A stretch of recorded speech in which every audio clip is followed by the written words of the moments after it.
നമസ്കാരം കൂട്ടുകാരെ. ഇന്ന് നമ്മൾ വന്നിട്ടുള്ളത് നമ്മളൊരു സുഹൃത്തിൻ്റെ വീട്ടിൽ അവൻ്റെ ഫ്രണ്ടിലെ ഡോറ് വെച്ചിട്ടുള്ളത് നമ്മുടെ ചീനിമരം ഉണ്ടല്ലോ, നമ്മുടെ റോഡ് സൈഡിലൊക്കെ നല്ല തടിയുള്ള മരം, അതിൻ്റെ കാതലേറ്റാണ് ഈ ഒരു ഡോറ് സെറ്റ് ചെയ്തത്. ഞാൻ ഫസ്റ്റായിട്ടാണ് ഈ ചീനിമരത്തിൽ ഡോറുണ്ടാക്കി കാണുന്നത്. ഇതൊരു പടുമരാണല്ലോ, പക്ഷെ അത്യാവശ്യം നല്ല വണ്ണത്തിലുള്ള മരമായതുകൊണ്ട് തന്നെ അതിൻ്റെ കാതലേറ്റാണ് ഈ ഒരു ഡോറ് അവൻ സെറ്റ് ചെയ്തിട്ടുള്ളത്. ഏകദേശം 2 കൊല്ലം മുന്നേ സെറ്റ് ചെയ്തതാണ്.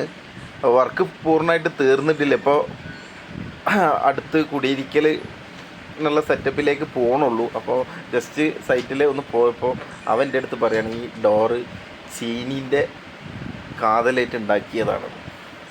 എന്തായാലും അത്യാവശ്യം നല്ല സൂപ്പർ ഡോറാണ് കേട്ടോ, ഒരു തർക്കമില്ല. ഒറ്റ പലകയായിട്ടാണ് ഒരു ഡോറിൻ്റെ ഒരു പൊളി സെറ്റ് ചെയ്തിട്ടുള്ളത്. 2 പലകയായിട്ടാണ് ആ ഒരു ഡോറ് സെറ്റ് ചെയ്തിട്ടുള്ളത്. ഏകദേശം നല്ല